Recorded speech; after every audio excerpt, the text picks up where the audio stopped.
Commander Kira Velcera stood at the great window of her family estate and watched the twin suns of Etheria Prime sink below the horizon, their golden light painting the silver towers of the capital city in shades of amber and rose. She did not turn when she heard the door open behind her. She did not need to turn because she already knew who it was. The soft footsteps belonged to him, to the human they had forced her to marry, to the political obligation that followed her like a shadow she could not escape. "The council meeting is in 1 hour," Marcus Cole said, his voice calm and steady as it always was. Kira finally turned to look at him and felt the same wave of disappointment she felt every time she saw her husband. He was so small.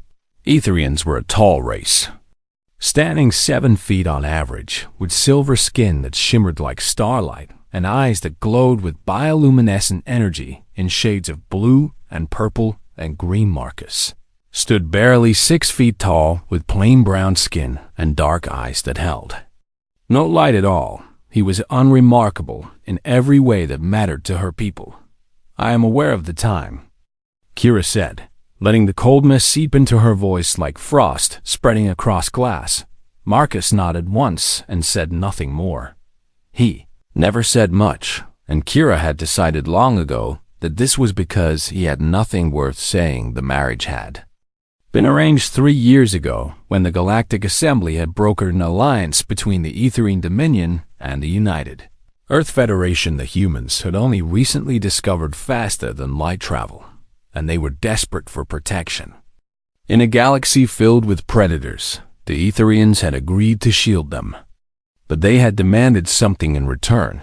They had demanded a symbol of unity, a marriage between their greatest military commander and a representative of Earth. Marcus Cole had been chosen because he was a diplomat, a man trained in languages and customs and the delicate art of saying nothing offensive. Kira had been chosen because her family was powerful and because she had no say in the matter from the first day of their marriage.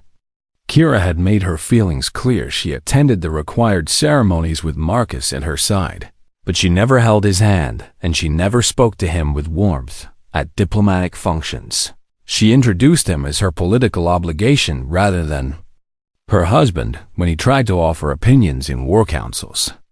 She silenced him with a wave of her hand or a sharp word that made the other commanders laugh. Her family was even worse.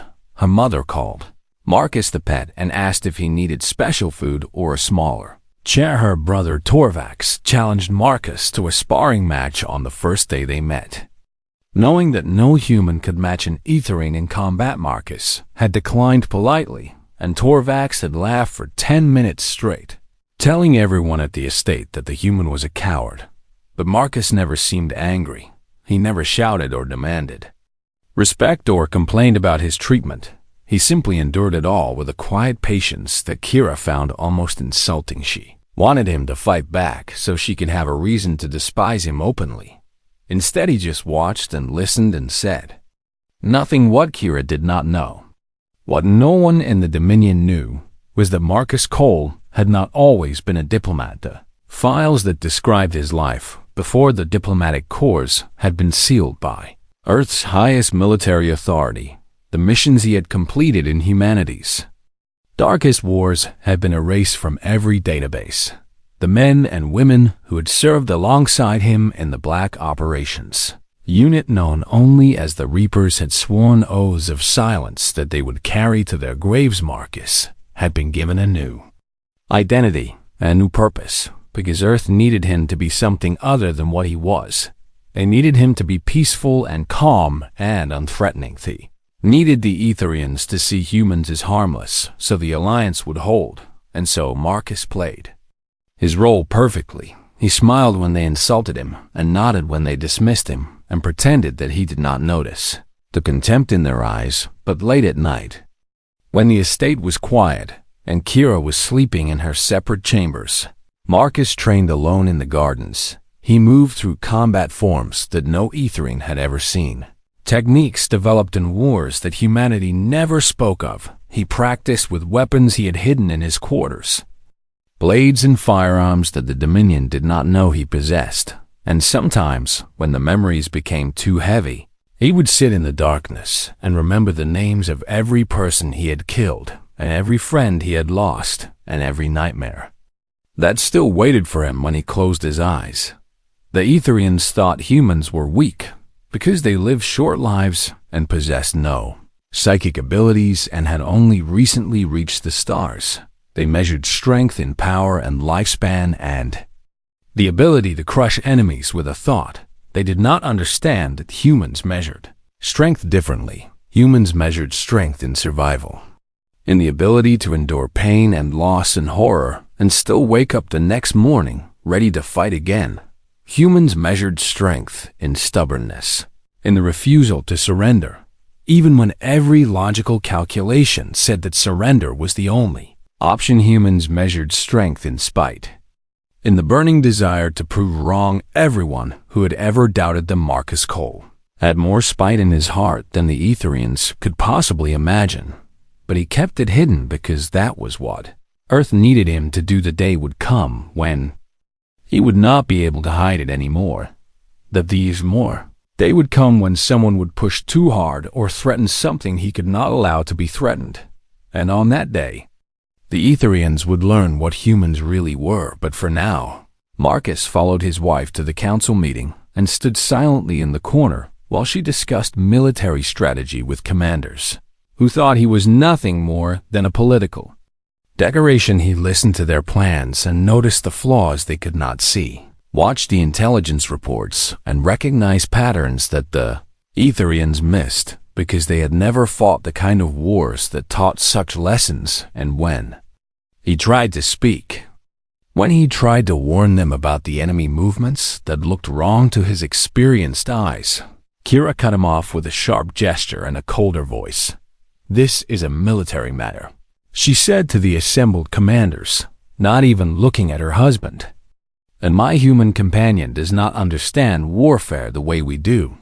The commanders nodded in agreement, and Marcus fell silent once more. He did not argue.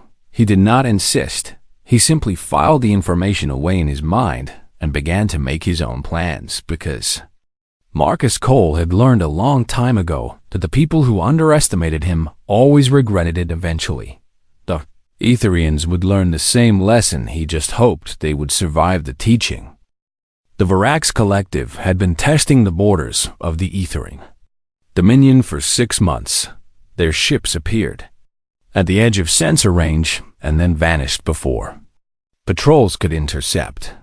Then their raiding parties struck isolated outposts and disappeared into the void of space before reinforcements could arrive. The Etherian High Council discussed these attacks at every meeting, but they always reached the same conclusion.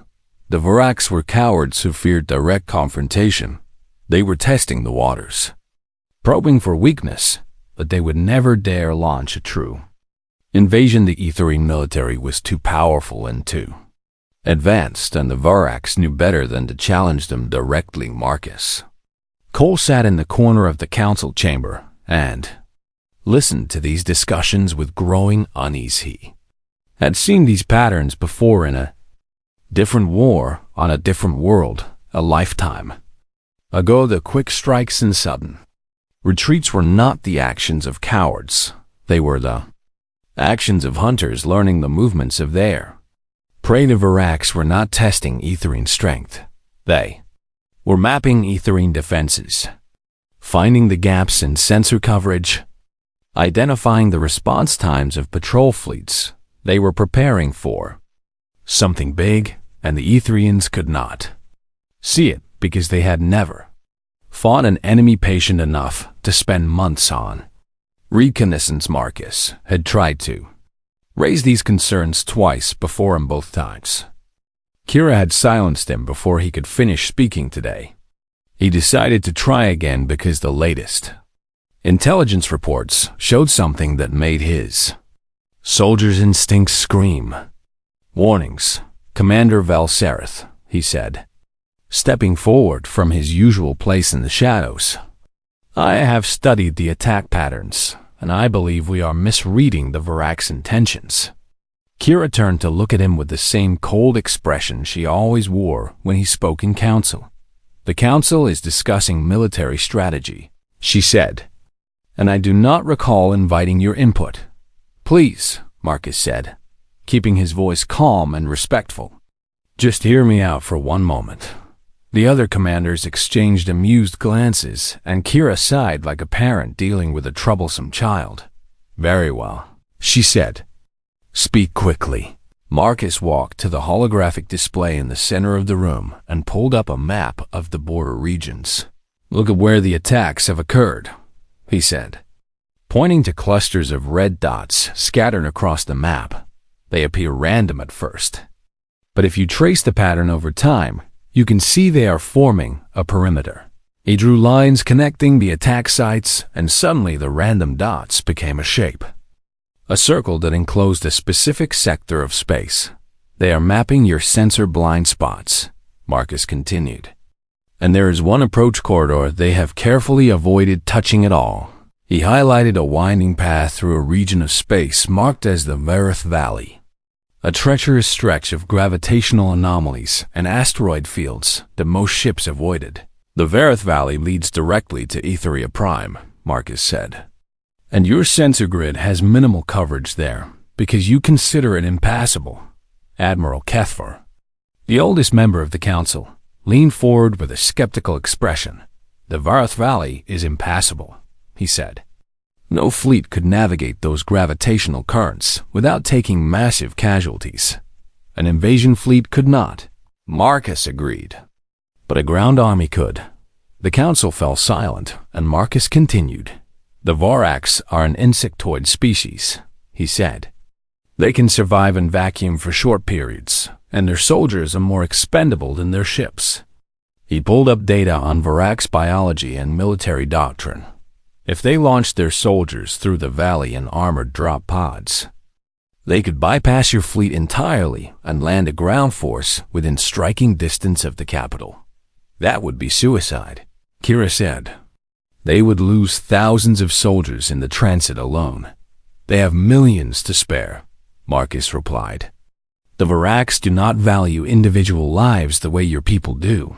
He looked around the room at the faces of the commanders and saw only dismissal and amusement. "I have seen this strategy before," he said. "Not in space, but in the wars of my homeworld." He paused, knowing that mentioning human history always drew condescension. "There was a battle long ago where a small force passed through.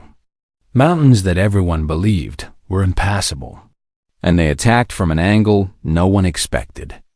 He did not mention that he had been part of that small force, or that the attack had ended a war that larger armies had failed to win. "History does not repeat exactly," he said, "but the patterns are always the same." Kira stood up from her chair, and the council fell silent. "That is enough," she said. Her voice sharp as a blade, she walked toward Marcus and stopped directly in front of him, towering over him by more than a foot. "I have tolerated your interruptions because our alliance requires me to treat you with courtesy," she said. "But this council has no use for human paranoia or primitive military thinking." She turned back to face the other commanders. "The Voraks will not invade through the Vareth Valley because such an action would be foolish and wasteful, and they know it."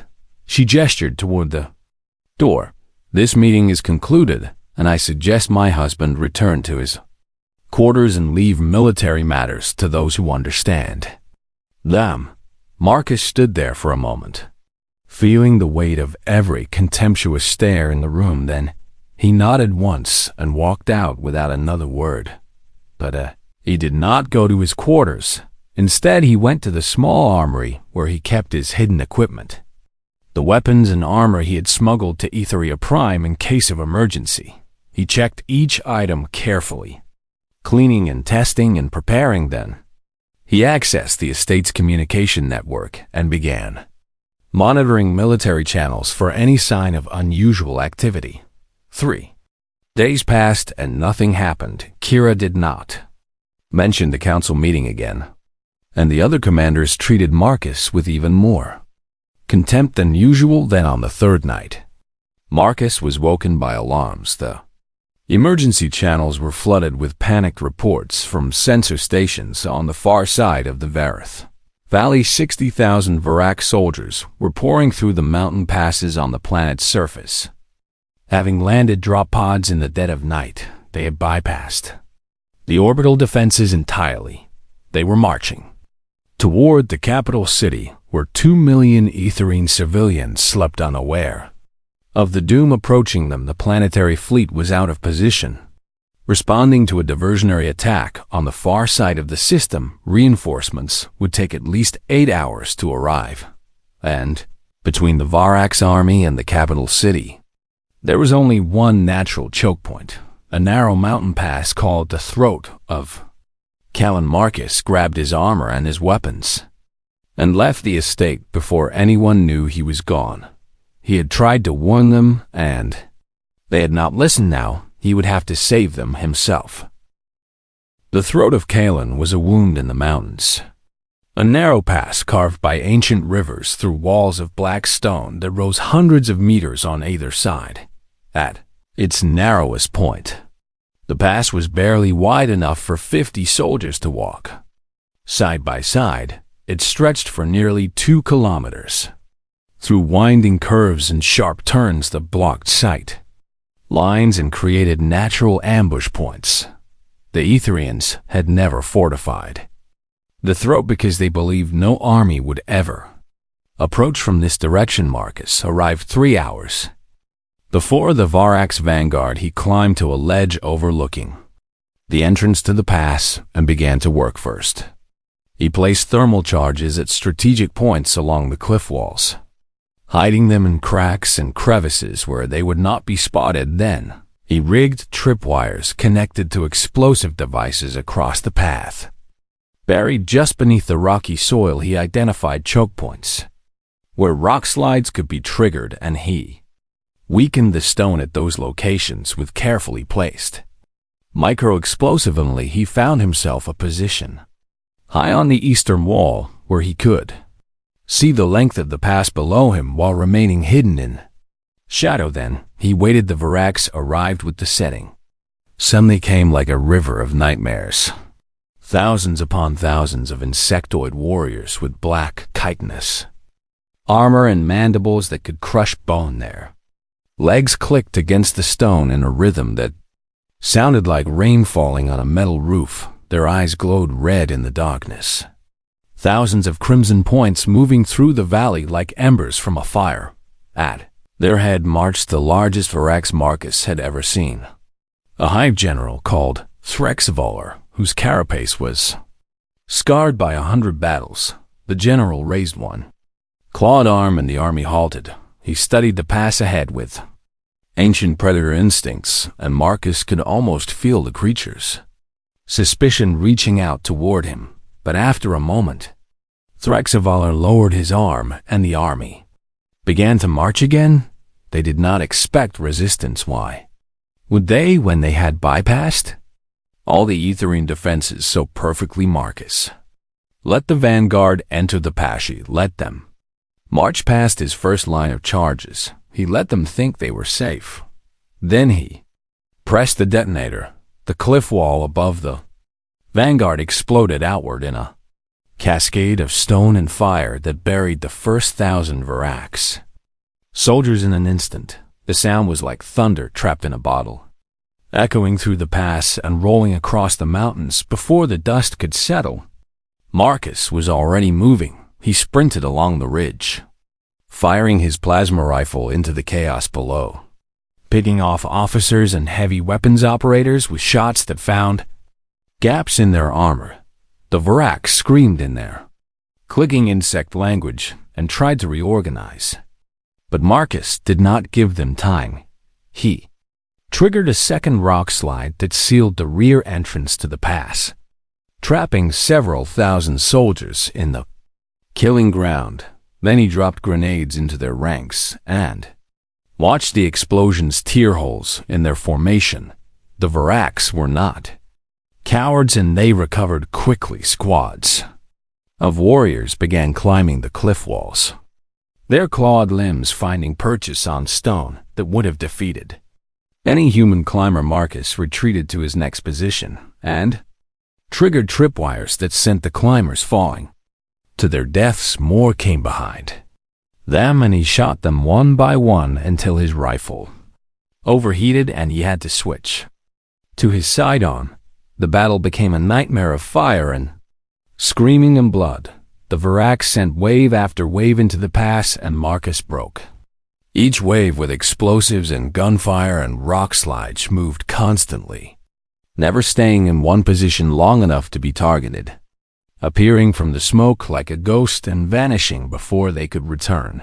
5 hours passed and the bodies piled higher. The pass became a graveyard, choked with dead Varax and rubble and the burning wreckage of their equipment. Threx Oval raged at the entrance, demanding his soldiers find and kill the defender who was bleeding his army dry. He sent his elite Skullbreaker units into the pass, warriors bred specifically for hunting and killing difficult targets. Marcus ambushed them in the darkness between explosions.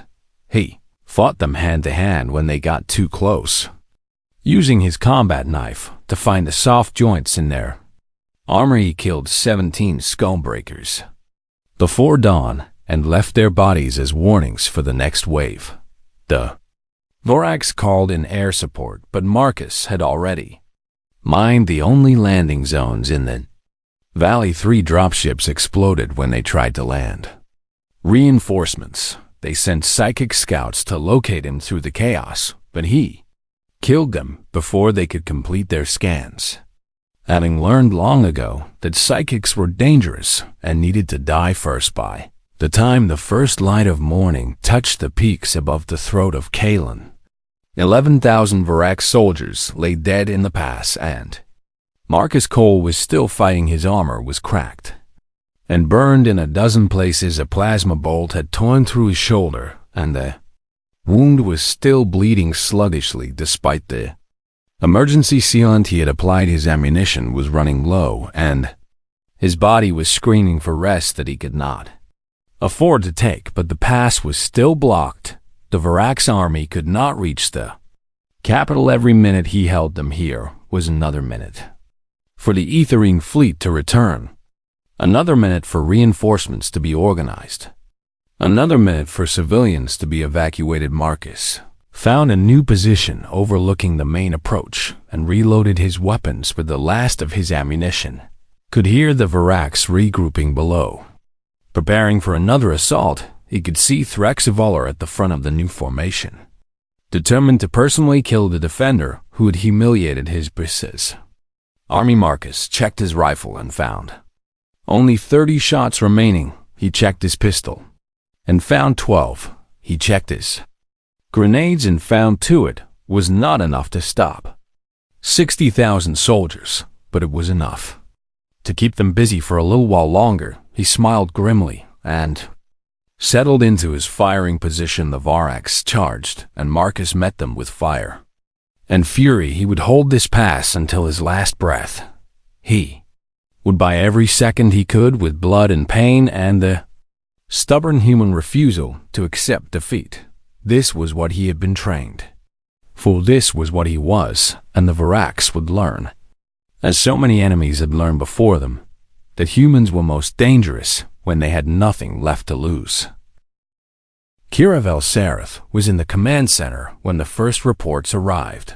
The attack had caught everyone off guard, exactly as Marcus had predicted.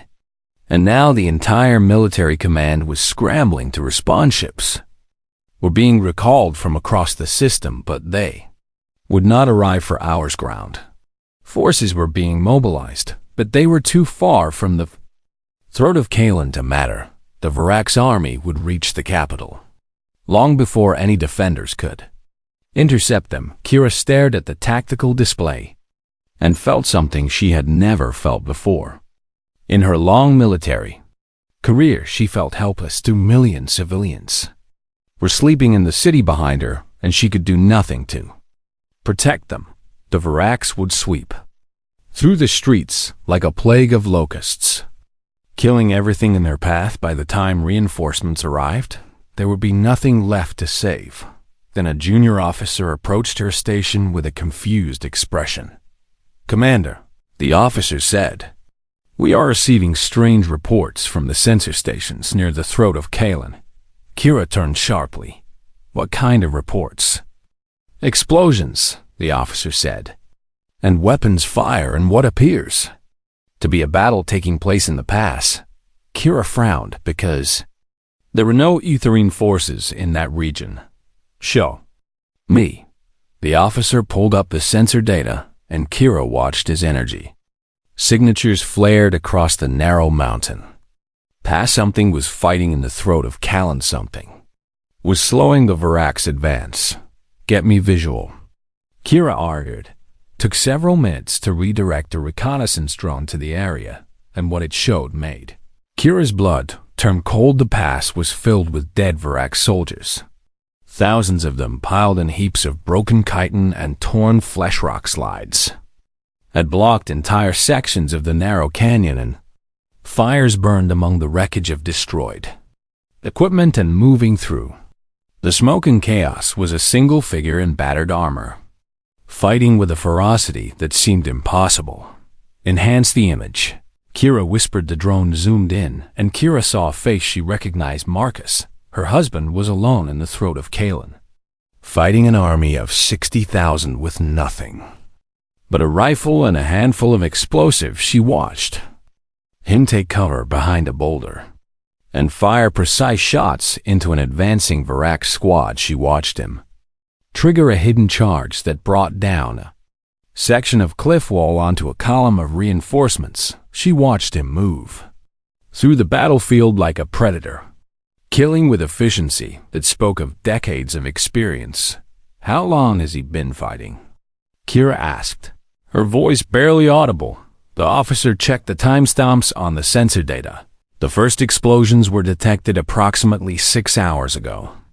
"Commander, 6 hours. One human had been holding the pass against the entire Varak's army for 6 hours. Kira thought of her time she had dismissed Marcus as weak. She thought about every insult her family had thrown at him. She thought about the way she had silenced him in the council chamber when he tried to warn them about this exact attack. Shame burned in her chest like a hot coal. "Get our forces moving," she said. "Every soldier and every ship we have." "Commander, the fleet will not arrive for another 2 hours at minimum. Then we pray he can hold for 2 more hours." She turned back to the display and watched her husband fight. She watched him take a plasma bolt to the shoulder and keep fighting. She watched him disappear beneath a pile of rubble when a Varak's heavy weapon destroyed his position, and she felt her heart stop. Then she watched him claw his way out of the debris, covered in blood and dust, and kill the soldiers who came to finish him off. The Etherians had a word for warriors who fought beyond the limits of their bodies, who continued battling even when death seemed certain. They called them Calvorth, the Deathless Ones, but that title was reserved for the greatest heroes of Etherian history, warriors who had lived for centuries and possessed powers beyond mortal understanding. No one had ever imagined that a human could earn such a name, yet here was Marcus Cole, small and fragile and mortal, doing exactly that. "What is he?" one of the officers whispered. Kira shook her head slowly. "He is what we never understood," she said. "He is human." The next 2 hours were the longest of Kira's life. She watched Marcus fight and bleed and refuse to die. She watched the Varaks throw wave after wave at his position and fail to break through. She watched Threxavalar himself lead a charge into the pass and be driven back by a human who had no right to still be standing. And when the Etherine fleet finally arrived and ground forces began landing near the throat of Kalen, Kira was the first one off the transport. She ran through the pass with her personal guard, climbing over mountains of dead Varaks, following the trail of destruction that one man had carved through an entire army. She found him at the far end of the pass, standing atop a pile of bodies. His armor was shattered beyond recognition. His left arm hung limp at his side. Broken in at least 3 places, blood covered his face and his chest and his legs. Some of it his own and some of it belonging to the countless enemies he had killed. In his right hand, he still gripped a combat knife, the blade dark with Varak's blood behind him. The pass was completely sealed by rubble and fire ahead of him. The surviving Varak's forces were retreating into the mountains, their will to fight broken by hours of slaughter. Marcus looked at the arriving Aetherian soldiers with eyes that had seen too much death. He looked at Kira and something flickered across his blood-soaked face. "Told you," he said, his voice a broken rasp. "Vareth Valley." Then his eyes rolled back and he collapsed. Kira caught him before he hit the ground. She held her husband in her arms and felt the weakness of his human body, the fragility of his mortal flesh. She had thought this weakness made him lesser. Now she understood that it made him greater than any Aetherian warrior could ever be, because Marcus had known he could not win. He had known that fighting the Varak's army alone was almost certainly suicide, and he had done it anyway, not because victory was possible, but because someone had to try. She carried him to the medical transport herself, refusing to let anyone else touch him, and as the ship lifted off and the medics began their work, Kira sat beside him and held his hand and made a silent promise. She would never underestimate him again. She would never let anyone underestimate him again. And when he woke up, she would tell him what she should have said years ago. She would tell him that she was sorry. She would tell him that she was proud. She would tell him that she was beginning to understand what humans truly were. Marcus Cole woke in a medical pod, surrounded by soft blue light and the quiet hum of Aetherian healing technology. His body felt strange, rebuilt and reassembled from pieces that had been broken beyond natural repair. The doctors had told him later that his heart had stopped 3 times. During the surgery, his bones had been shattered in so many places that they had grown him new ones. His organs had failed one after another, and they had replaced each one with cloned tissue grown from his own cells by any reasonable measure. Marcus Cole should have been dead 17 times over, but humans were never very good at being reasonable. He turned his head slowly, testing muscles that still ached despite the advanced healing, and found Kira sitting beside his bed. She looked like she had not slept in days. Her silver skin had lost some of its luminous sheen and dark circles had formed beneath her bioluminescent eyes. Her uniform was wrinkled and her hair was unbound, falling around her shoulders in a way Marcus had never seen before. She looked almost human in her exhaustion. "How long?" Marcus asked, his voice rough from disuse. 36 hours, Kira said. "The doctors were not sure you would survive." Marcus nodded slowly and said nothing. There was a long silence between them, filled with all the words that had never been spoken in 3 years of cold marriage. Then, Kira did something that Marcus had never expected. She stood from her chair and knelt beside his bed, lowering herself to a position below him in Aetherian culture. Kneeling before another person was the ultimate gesture of respect, reserved only for moments of profound apology or surrender. No Aetherian commander had ever knelt before a human. "I was wrong," Kira said, and her voice trembled with emotions she had spent her whole life learning to suppress. "My people were wrong about your kind." Marcus watched her without speaking. "We measured you by our standards," she continued. "We looked at your short lives and your small bodies, and your lack of psychic power, and we decided that you were lesser beings." She shook her head slowly. "We were fools." She looked up at him, and her eyes were wet with tears that glowed faintly in the dim light of the medical bay. "You are not strong the way we are strong," she said. "You cannot bend steel with your thoughts, or live for centuries, or see through walls of stone." She reached out and took his hand in hers, her silver fingers wrapping around his brown ones. "But you have something we do not have," she said. something we cannot understand. She squeezed his hand gently. You do not stop. Marcus said nothing, but his fingers tightened around hers. You looked at an army that could have crushed you in seconds, Kira said. And you decided to fight anyway. She shook her head in wonder. My people would have calculated the odds and retreated to fight another day. Her voice dropped to a whisper. You did the math and you charged? She was quiet for a moment, gathering herself. The High Council wishes to honor you, she said. They want to give you the title of Kelvereth, the first ever bestowed upon someone not of ether and blood. Marcus shrugged slightly with his one working shoulder. I don't need titles. The people are calling you the Guardian of the Throat, Kira continued. Poets are already writing songs about what you did. I don't need songs either. Kira studied his face, searching for something she could not name. Then why? She asked, why did you do it? Marcus was quiet for a long time when he spoke. His voice was soft and tired. Because those were your people in that city, he said. 2 million civilians who would have died if the Varax had gotten through. He looked at her with dark eyes that held depth she had never noticed before. And whatever you think of me, he said. Whatever your family thinks of me or your commanders or your council. He paused. I made a vow. Kira felt something shift inside her chest. Something fundamental changing in the way she understood the universe. You held the past for us, she said. For people who had treated you like dirt beneath their feet. I held the past because it needed to be held. Marcus said simply. Because I was the only one who could. He closed his eyes. That's what humans do, he said. We find the thing that needs doing and we do it.